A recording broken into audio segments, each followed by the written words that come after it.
Amazing. Hi, everyone, and welcome in. And thank you so much for joining our reward hours for August.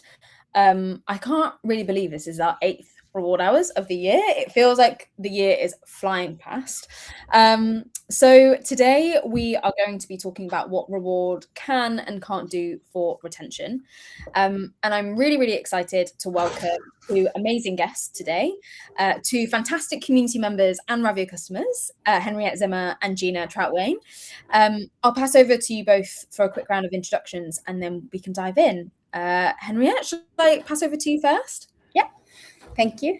So I'm Henriette. I'm the VP of People at No Fence. It's a tech scale-up building virtual fencing livestock, and we're headquartered in Norway.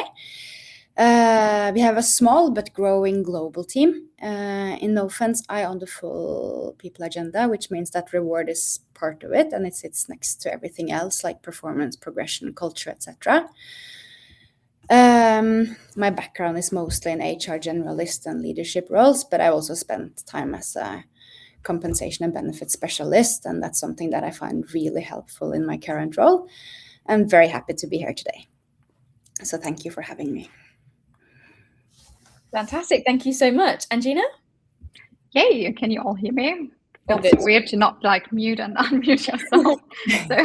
I'm Gina. I'm a senior comp and benefits partner at Stuffbase. So we are an employee experience platform headquartered in Germany, so Saxony, Chemnitz especially, but I'm in Berlin. All there to help big and complex companies reach and connect every employee, including the frontline and desk-less workers. Most software kind of forgets about. And at Stuffbase, I lead our global merit and promotion cycle and the frameworks behind pay, benefits, and also well-being. So for me, this all is about kind of fairness, transparency, helping also managers decide with data and not gut feeling here. So fair pay should definitely reflect the contribution and equity and not who negotiates hardest. So also happy to be here with Henriette and Janika, and thanks for having me. And just give me a sec because my son is waiting in front of the door because he's quite early from daycare, but I'll be right back. Don't worry. Well, thank you both so much for joining us as well. And for those of you who are tuning in that don't know me, I'm Danica. I'm our community manager here at Ravio. And Ravio is on a mission to make compensation as less painful as possible for anyone that thinks about reward. So today's conversation is about the reward side of retention specifically. So what retention spend is actually for, how to spot risk before it becomes matter. Oh, sorry. I'm just going to put Gina on mute for a second. And how to spot risk before it becomes a resignation letter, and the levers that genuinely work versus the ones that just delay the inevitable. And reward is one part of retention, right? Like it's definitely not the whole story and the be all of end all of it. There's a lot that sits with things like leadership, stuff with like leadership, career, pathing, manager, relationships. So we won't get into every single thing today, but we'll definitely touch the points that are kind of the intersection between those things and reward as well. So what I would love to start off with is a poll, like we normally do with a lot of our reward hours. So I'm going to pop it on the screen. So it would be fantastic to know, what is your biggest retention challenge at the moment? So is it spotting risk before someone's already decided to leave, knowing which lever to pull when someone's at risk, justifying retention spend against a tight budget, getting managers equipped to have, these discussions as well, or are you just here to learn? It would be great to know your thoughts. So pop them. Fantastic. This is interesting to see because normally we have everything that's kind of front loaded on the first couple of things that we add. So a lot of just here to learn, which is fantastic because we've got two great people to learn from today.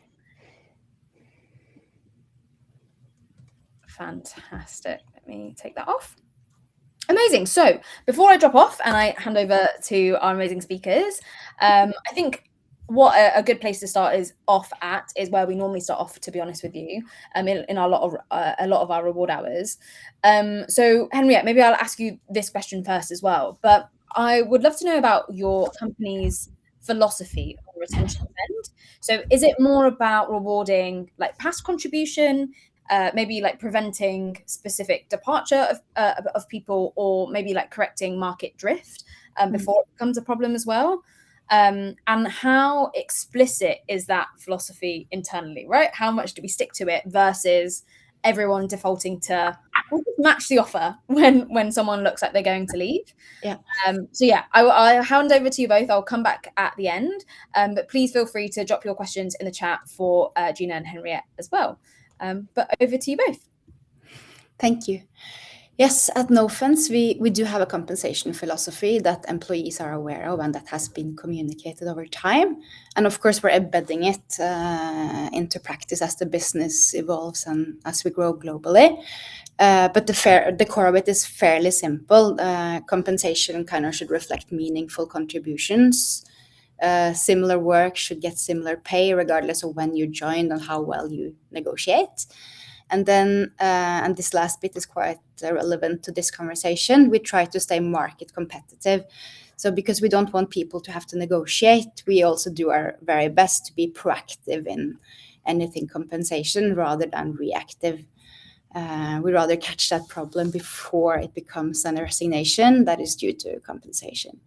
So yeah, so to answer Danika's questions more directly, for us it's genuinely a combination of all three. And I think that's kind of more honest than picking one only. So correcting for the market drift, because that becomes a real problem, is super important. We really try to stay ahead of the market rather than react to it. But the second one is equally important and relevant for us, like preventing a specific departure. So in practice for us, that means that we're kind of mapping out what roles we can't afford to replace and making sure those people are looked after before they tell us something is wrong and not after they have shared it with us. And those two actually connect. So if you're really watching the market and you know which roles are critical, you can act before the competing offers arrive rather than scrambling it once it does. It sounds easy.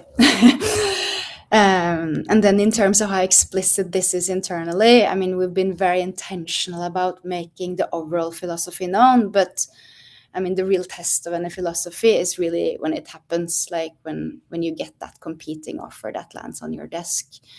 And maybe where it's easy that the philosophy and your actual decisions start to diverge.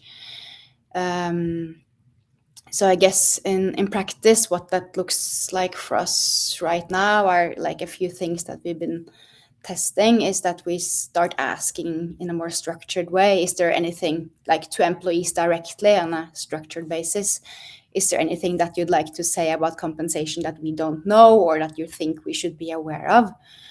And that sounds simple, but for some employees, that is really a door opener that they don't dare to open themselves. Especially employees who are not really comfortable speaking about it. And the second thing that we have tried to build into our kind of annual processes is that we flag which roles are really key to the business right now and maybe to the next step, or as far as we are aware, and then review how they compare to the market and our kind of target market percentiles. And yeah, that forces real conversation on how we spend our budgets in review cycles. And I guess that gap, having the philosophy and actually using it under pressure, is, I think, why companies can end up in different places. Without like a real framework behind, it's really hard to respond in a meaningful way when you have to match an offer.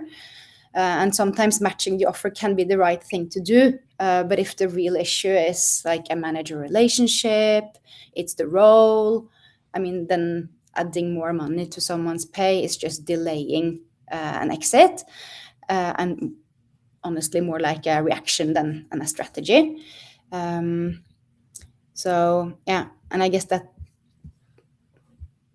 comes into fairness piece as well. I mean, this is where it gets really interesting because in my work life, I've seen both very rigid and very flexible philosophy, and they've both been kind of called unfair for employees, and for completely different reasons.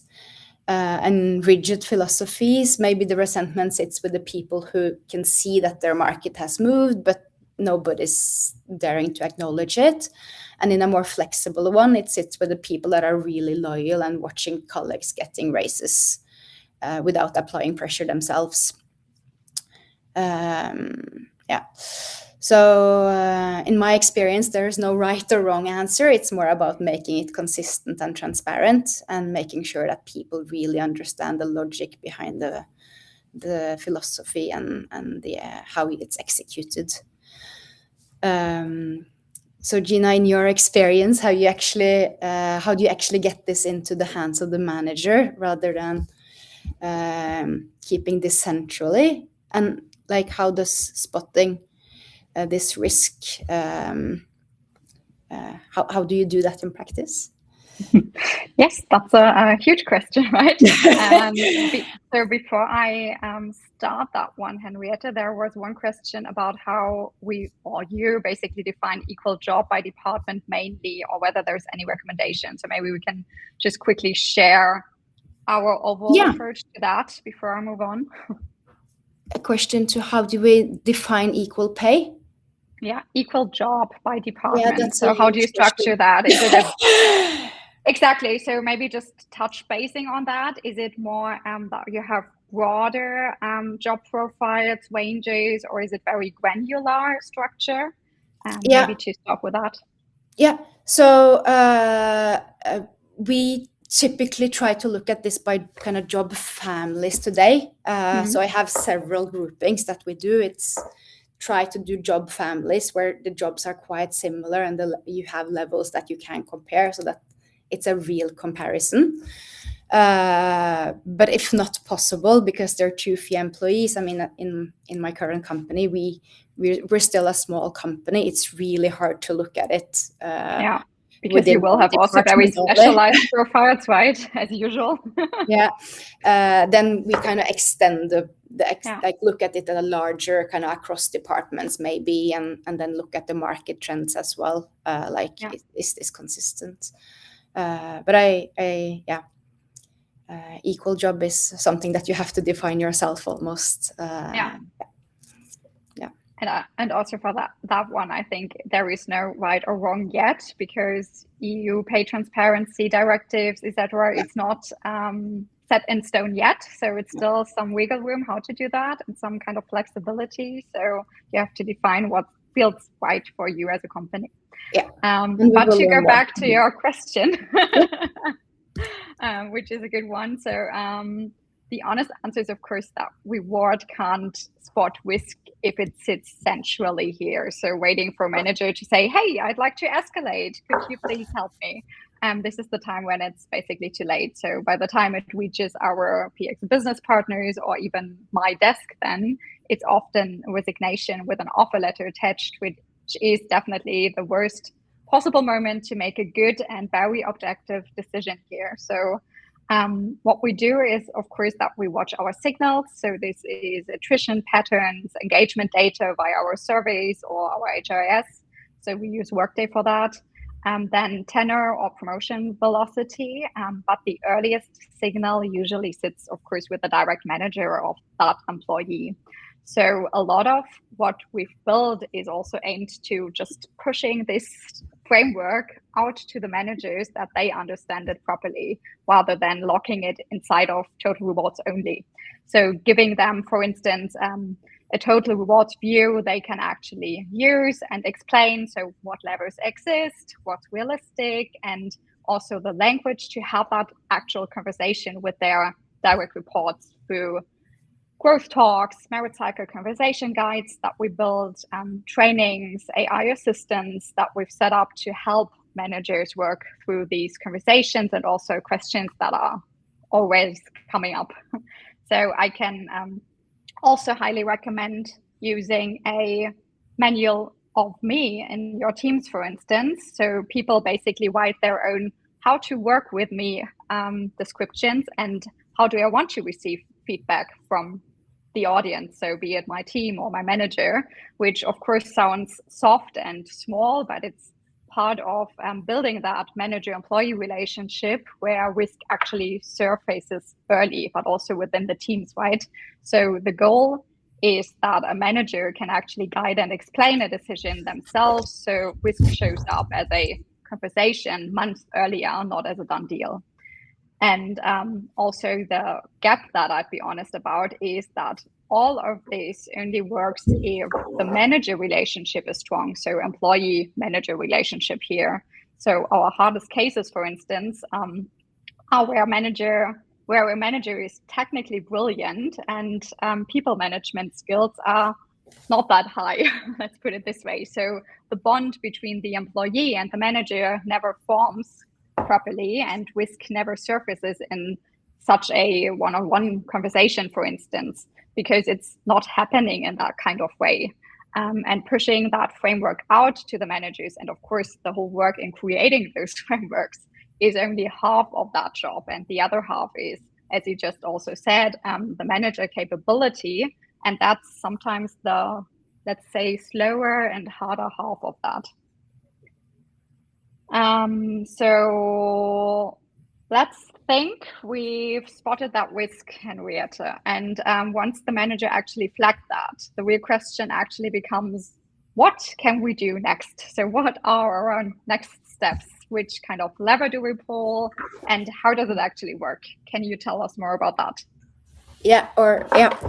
So before you kind of decide how to proceed, at least I feel much more confident about the process if I'm reasonably understand like why someone is actually at risk, as you mentioned. Like getting that wrong can be very expensive, not just financially, of course, but in terms of like the signal it sends to everyone else as well, and the employee. So in my experience, like a pay adjustment, it genuinely only works when you have two things that are true at the same time. I mean, the issue is really about compensation, and everything else is broadly fine. I mean, the work is fine, the manager relationship works, and the role is still a right fit.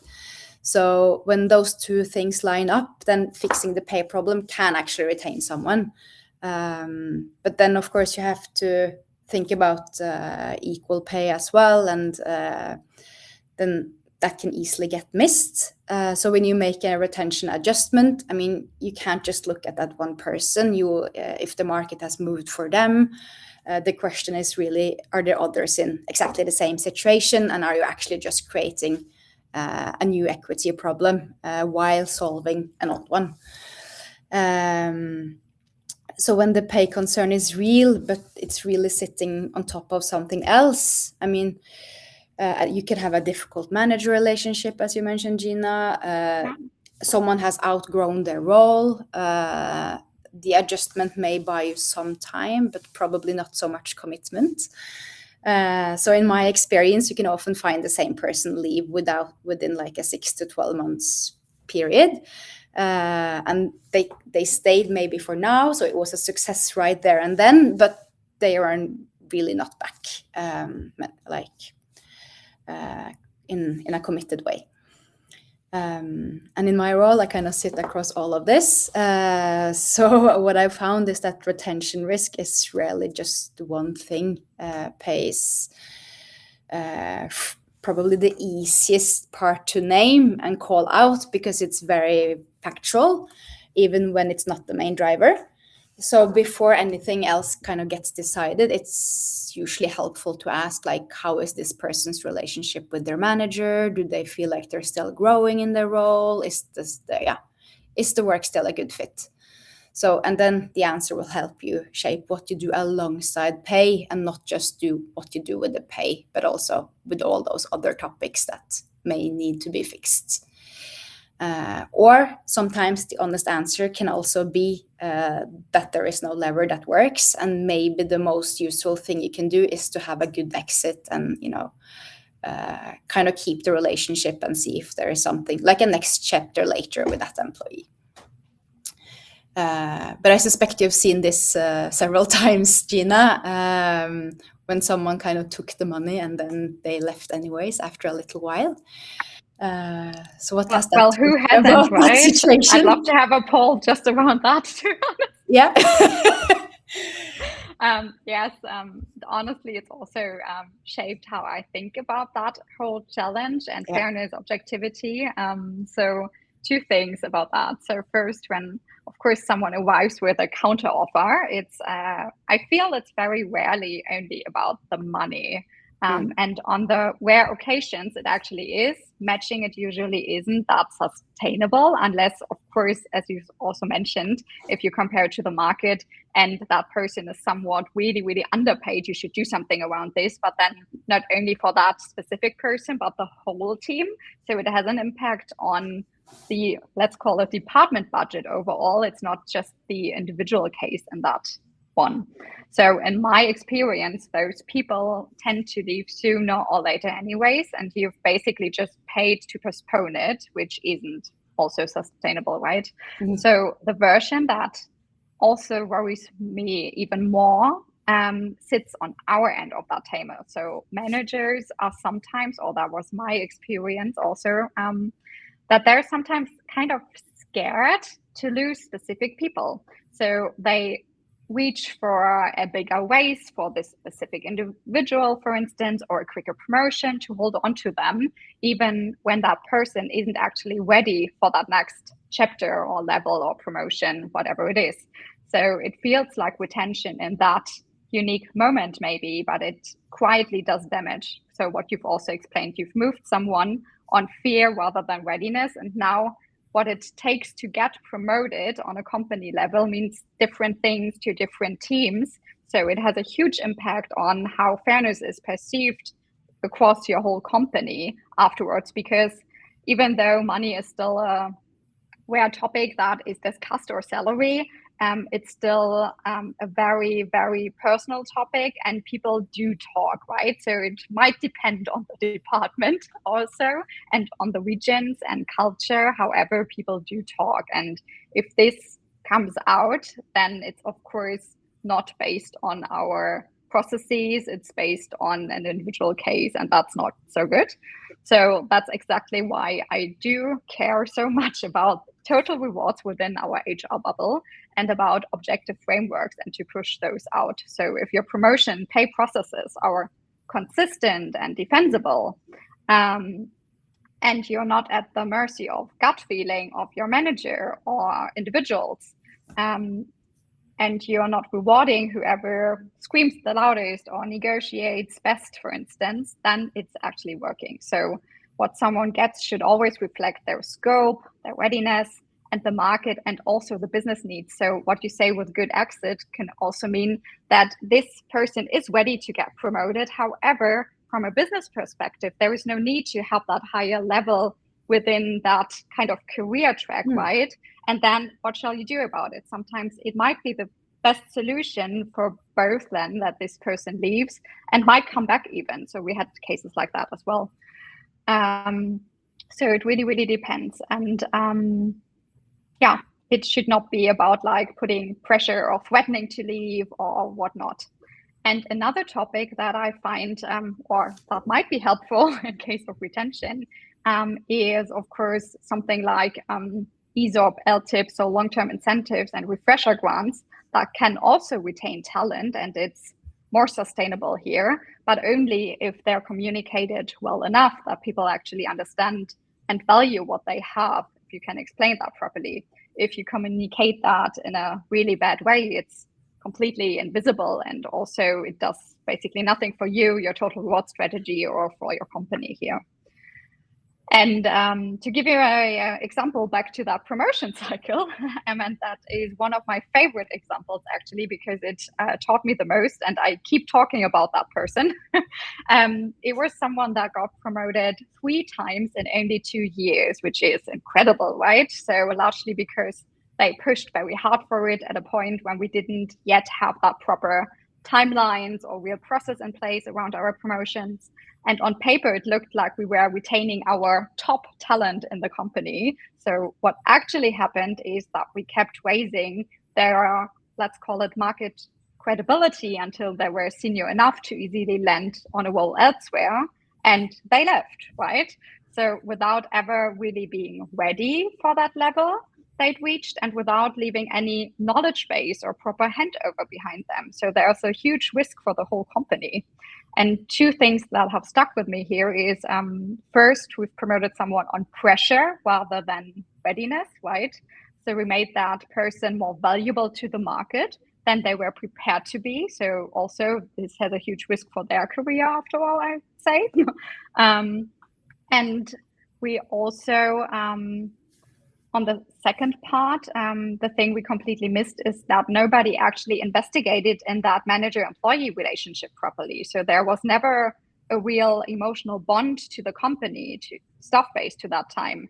And we know that if there is no bond, walking away and also going to another company or even competitor in the worst case, this makes it way easier if there is no trustful relationship that was built.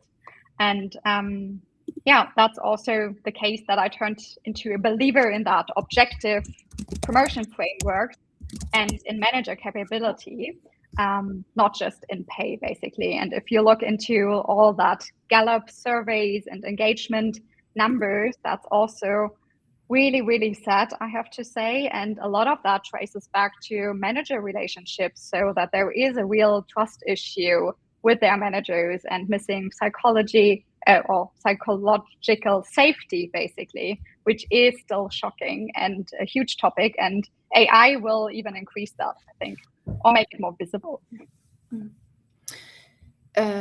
So Gina, do you think that there's a type of role or seniority where pay tends to work better as a lever and one that it almost never does?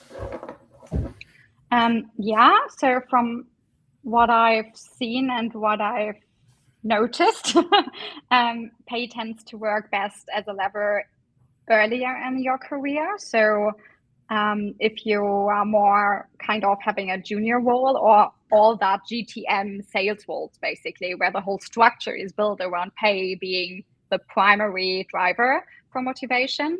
So it works least reliable, I'd say, for more senior specialized roles where people are usually optimizing for scope, autonomy, or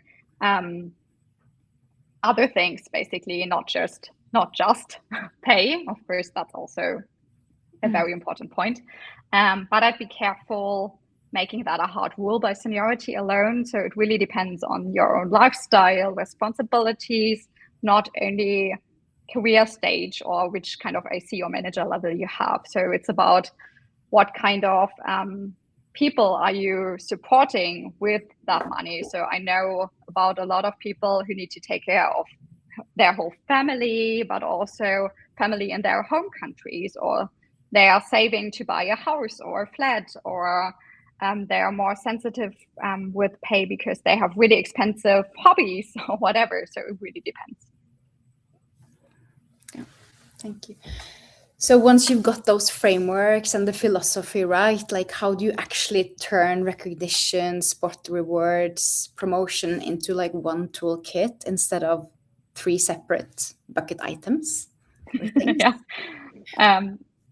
I have to be honest. So there are loads of things that we've built, that we are rebuilding, and that we are currently working on. So if we start with our recognition part, so we connect this a lot to our values. And one of our values is we truly care. So it has a lot to do with that whole empathy topic.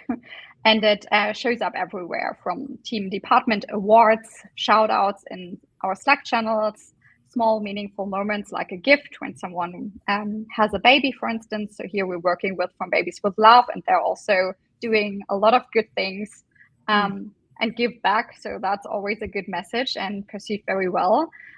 We do have a 1 paid day a year to volunteer for a good cause that you believe in, or sometimes we even do that as team building together. So this is really something where I feel that personal acknowledgement means a lot. And this is also feeding into that employee-manager relationship again. Then our Spot Award framework is built around exactly that. So a manager has to name what was exceptional about that work and why it mattered, basically. So we're actively making it more consistent across the business, including making sure that also non-sales teams have equal access to those recognition parts. There's also a quieter risk that sits right next to recognition. So people leaving because they've lost sight of what we actually have in place. So talking about benefits communication here, someone only weighs in the base salary comparison to that counter offer, for instance, but is not looking into the next vesting year, our generous paid time off policy, growth budgets, or whatever, then it's not worth a lot, right? So we've pushed harder on actually communicating those benefits properly, be it the business partner, manager, us as a total rewards team. And overall, we are also working on that proper total reward statement. I know a lot of people have that in place already, but we are working on a very specific way also within our platform to give that full picture to everyone. So if there is a discussion about pay, you should always talk about the whole total rewards package, right? To have the full picture. And I feel this is not only a communication job, it's part of our comp one, and it should really sit with us. And then on the progression point, it's also one of our biggest ones. So we've reshaped our whole promotion process, of course, after all what happened. And we really want to promote, not reward for past performance, so what you also said, Henriette, but really forward-looking, so readiness-based decisions, transparent criteria at each level, predictable windows, so we're doing that twice a year, for instance. Also stretch assignments treated as a supported development phase, not unpaid extra work, and this also connects to merit and talent reviews and cycles as one process rather than three disconnected dots. So pay and career keep pace with the market altogether. And that's really, important to us. Also, we have employee-driven growth talks with the manager. We have growth days to focus on what really moves people forward, whatever this is for them. And to really have that 360 feedback all over the year and not only before the growth talk, right? One specific win that I'm also very proud of is that I have the whole feeling, and this would be interesting also question back to our chat here. I feel that Total Rewards voice is carrying more weight now with managers and across the whole business, because to name just one example, when we built that spot bonus framework, but also for all our previous merit cycle, the argument that actually moved people wasn't, please, could you be more consistent here? It was really pay equity, EU pay transparency directives, the law that is coming or in place, but it's pretty rare.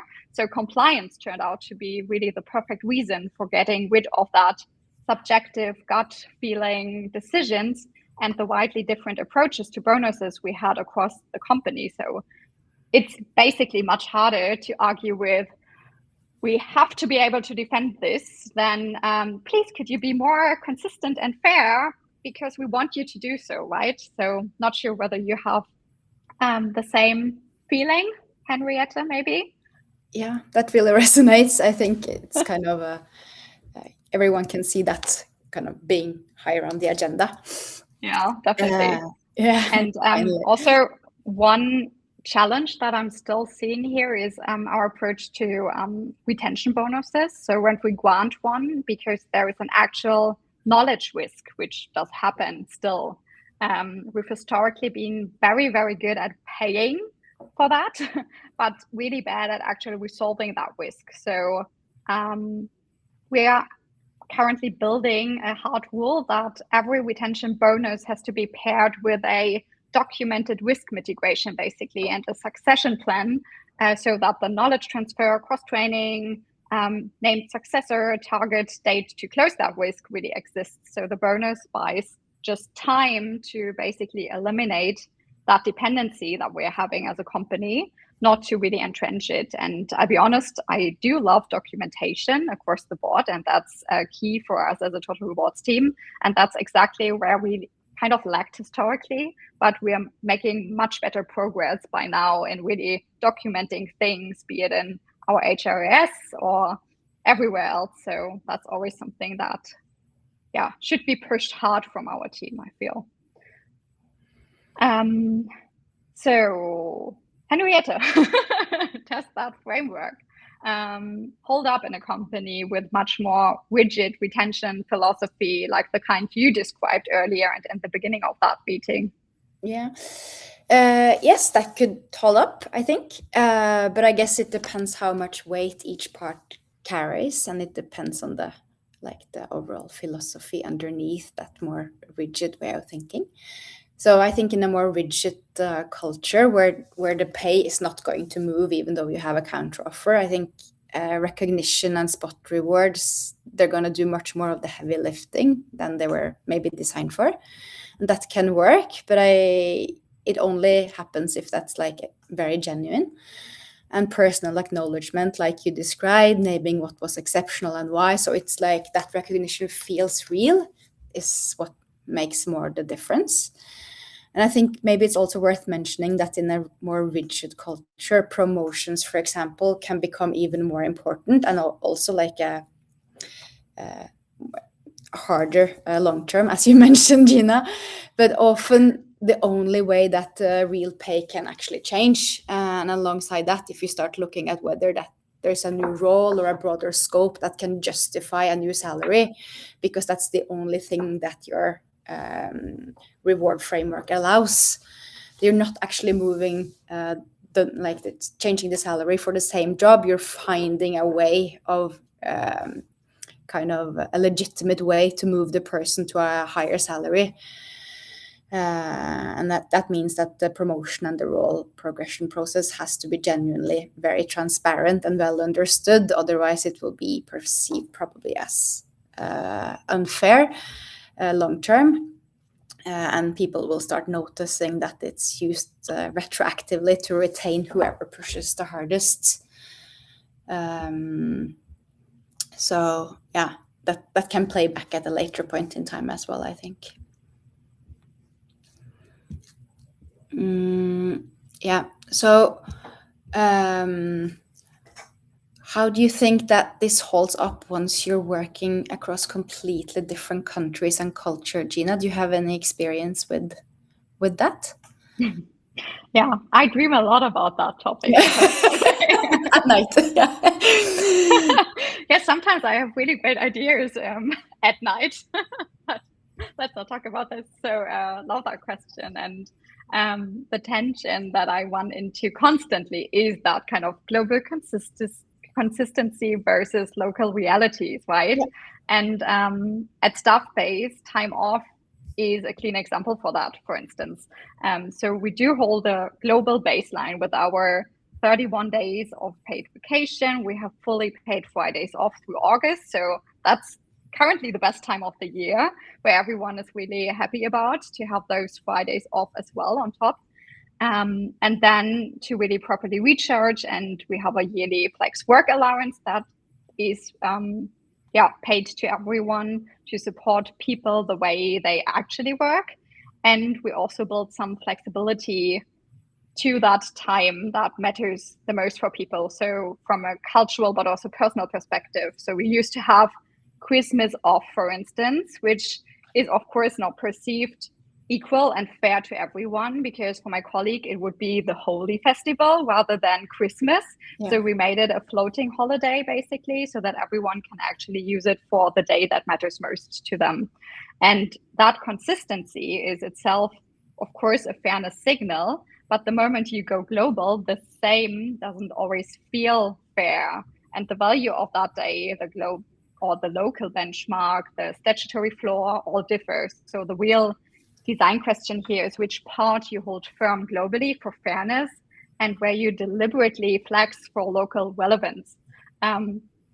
Because we all know for North America, that amount of vacation is a lot and really generous, while in Germany, it's more or less usual and common, right? And if you look into the healthcare system, even if you compare Germany with the US, of course, as an employer, you have a huge responsibility to take care of your US employees, because if you won't offer anything, this would be just nonsense, right? And this is definitely not fair then. So does that tension play out on the people side as well for you, Henriette? So how differently retention actually gets read on, like, depending on where you are? Yeah, we do operate quite across a few different markets, and we're trying to use the same underlying philosophy in all markets. But of course, it will come or be expressed in different ways in the local markets. So the approach is really to have one philosophy that travels globally with the same principles, the same kind of criteria and the same frameworks for how we think about pay and progression. And then we adapt that locally. So we kind of target let's say the mid of the market, that will look very different in Norway and in the US for the same population. So we really try to target it to like the local market realities or legal requirements, of course, where that is necessary. And it sounds very straightforward, but in practice, you kind of have to use some sound judgment as well, because there's not always one market or one truth. You will get different data points and you have to make a kind of best decision. And what the market expects and what the employees compare themselves to, and how comfortable people really are raising, for example, compensation concerns directly versus not raising them at all, will be very different in different markets. In some markets, they will openly tell you if they think they're underpaid and just ask you to correct it, not even threatening to leave, but just ask you to correct it. And in others, the conversation is like, it's not happening at all, at least not proactively. And so the same kind of proactive philosophy may require very different things from managers, depending on where they sit. And if they have global teams, it's even harder to be flexible and find those answers. And it's not only the market realities that differs, it's also like the culture around work itself. Like what does loyalty mean to employer? Like, how do people relate to their employer? What do they expect in return for their commitment? It varies enormously in different countries and regions. So in some cultures that we have people will stay because the relationship and the sense of belonging, and in others it's more transactional and it's purely like the best that they can get, and that's why they will move.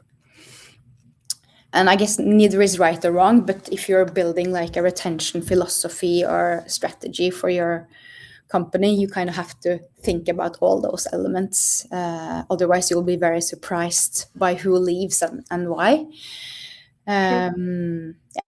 So what we really found is that you can kind of have a consistent philosophy, but you really need to adapt it locally to the market realities.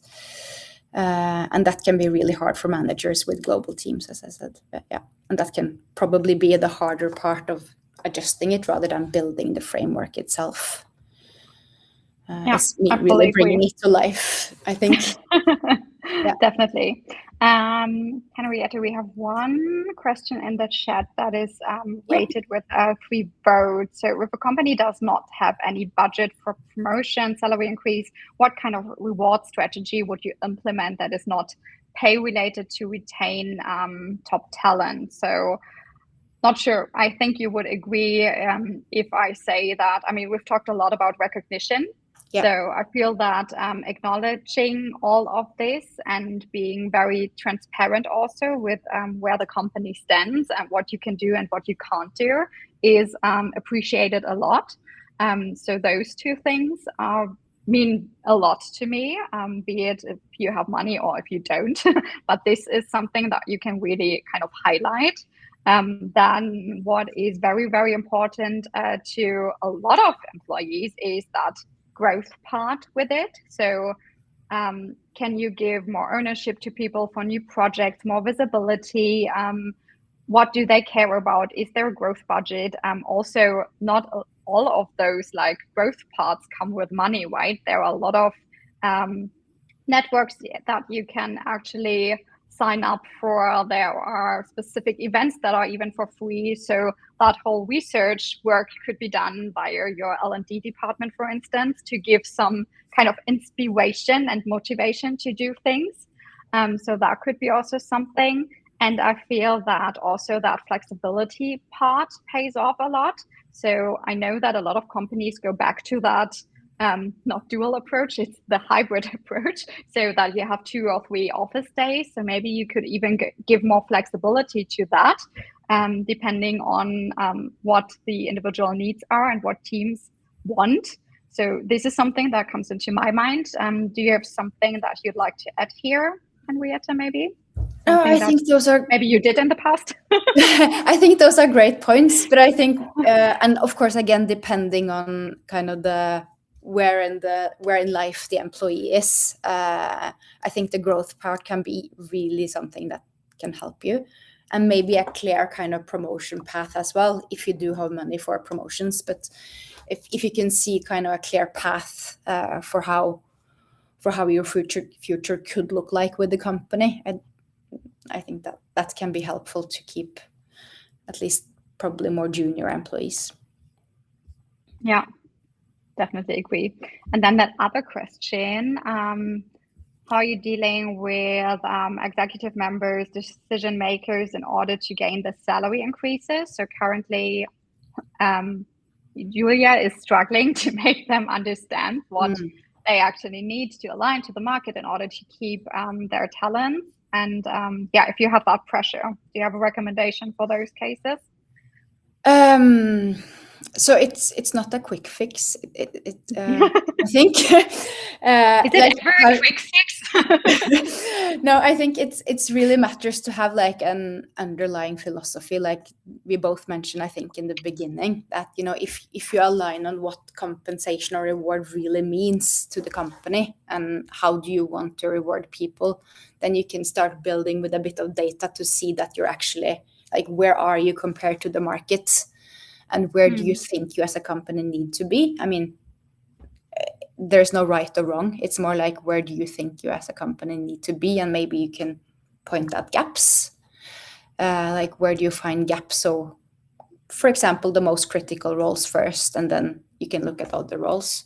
So it's really what matters to the company and what will it take, I guess, financially to get there.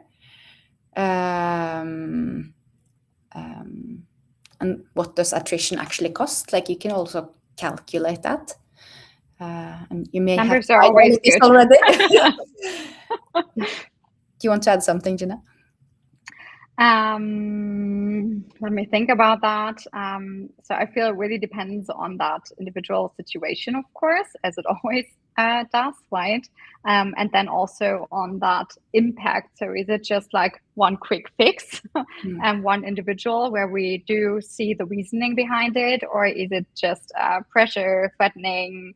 Is it a whole team that we need to align then because we see an issue overall? And then it's also about the timing. When is that actually happening? Do we have that money right now? And then again, also like the previous question, transparency. So I feel it's fair to say, hey, we can't afford that right now, but within that next cycle, we will make sure that we cover this for the whole team and for those individuals, because we do see they're underpaid in the market, or we do want to value those past contributions because you are our core players, top talents, whatever. So if you have all those pieces together, then you can actually give some more the why behind that whole decision and what it costs if we need to replace them, of course. So we had that cases also when we had people almost leaving in Canada, but we were certain about the fact that if they leave, we need to rehire them in the US, which is more expensive overall across the business. So it does make double sense to retain those people in order to not have those efforts, that back and forth, and also that cost implications, right? Yeah. So that's, I think, all. So is there another geography where your kind of retention philosophy has had to bend? Like, this is a huge one. Let me think about that. So if I compare Europe and North America, for instance, I have the feeling that you sometimes pay a lot of attention to the North American markets, or the markets where you have regular annual benefit reviews. Let's put it this way. Because for the US, for instance, you have those open enrollments each and every year, and things are changing drastically, while in Germany, it keeps kind of similar. Of course, sometimes cost of living differs, but this is the case across countries, basically. So my feeling, at least, is that for the US market, we had to do a lot from starting point to where we are at the moment, also because we've been quite generous with paid time offs, with our health plans, with how much percentage we are covering, but also because we've grown a lot within that market. So it used to start with a small office in New York City, and now we have over 100 people there, which is, of course, a lot. And then you keep asking, hey, what do you need? What's the benchmark for that? And you keep track of that. So maybe I'd say the US market here for us. How about you? I've had to, I think not in my current company, but in a previous company, we really had to kind of, for example, shift our strategy on percentile in Eastern Europe compared to other markets where we could go, like for certain talent, we could go to the 75th percentile. But in some regions in Eastern Europe, we had to go to the 90th to keep people. Otherwise, they would keep shifting all the time. So, but it's probably not the philosophy itself. It's more like how it's executed locally and how you look at it. But definitely, you may have to sometimes use different. You want to be above the market, but what does that really look like in the local market? Like, where do you need to be to retain people? Can look different. True. Henriette, how do you decide how much consistency you build in globally versus leaving room for that local flexibility? Yeah, that's a good question, and I know we touched based on that a bit. Yeah, but it's not. Maybe you have an example or something. Yeah, the way we go about it today is really we don't. We want to target like a way of working in the market, and that will look very different in the US and in Europe, for example. For example, on benefits, we will go with what's the mid-market on benefits in Europe. That may be including or excluding a health insurance, but in the US, we will definitely need one. It's just how nice will it look? Yeah. Kind of the same, we have the same kind of philosophy and the same way of thinking about the market, but what we actually end up with as benefits will not look the same in the different markets. Just like in Europe, we'll have more longer vacation than in the US as well. Yeah. And then some things like company-wide policies will be the same regardless. But yeah, we try to look at what's normal in the local market so that the package is kind of at a certain level in that market, comparing it to the local market rather than your headquarter, which can look very different. Amazing. Hi guys, surprise. So much for your time. I feel like I've got one question that I would love to ask you both to kind of wrap up as well. If anyone else has any other questions that they might want to ask Henriette and Gina last minute, please pop them in the chat. But if you could tell a reward leader or a people leader kind of building their retention strategy from scratch, from like day one, what would be the one piece of advice that you would give them? build your frameworks before you need them. That would be my advice. So that you actually design them in a way that you still have that calmness and a reviewing point of view, that you can reflect everything and not really like under pressure if there is something going on already. So decisions you make reactively are almost always less consistent, less fair, and also harder to defend than the ones you designed in advance, where you can have that fallback on your overall structure, processes, philosophy, like Henriette described earlier.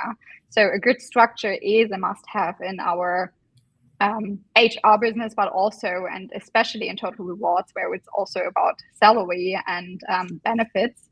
So it's what keeps all your pay decisions consistent and equitable and increasingly compliant under that new pay transparency, or not really new, but you know what I mean, but also under pay transparency.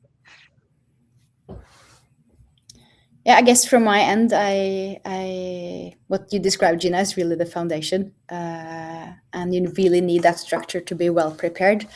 But if I can complement it, I think maybe understanding which roles and like what people are critical to your organization, and kind of check on them before they tell you that something is wrong. Don't really wait for people to raise something, but try to be proactive rather than reactive. Yeah, I think that would be fantastic. And thank you so much, both of you, for sharing not only your knowledge, but your experience as well. Like I know a lot of our reward hour listeners come in every single month and like to listen to the experience of people doing it kind of day in and day out. So thank you so much for doing that too. And also thank you so much to our listeners as well. I know August is time for holiday, but I know loads of people have been tuning in today. We do events like this every single month, but we also have a community that Gina and Henriette are part of called the Reward Room. The button's on the screen if you want to join as well. We do in-person events, online events as well, connecting people in reward and people together to handle topics of reward as a whole. But thank you both again so much for your time. Thank you to everyone that is tuned in, and I hope everyone has a lovely rest of your week. Thank you so much. Thank you. Thank you. Bye-bye. Take care.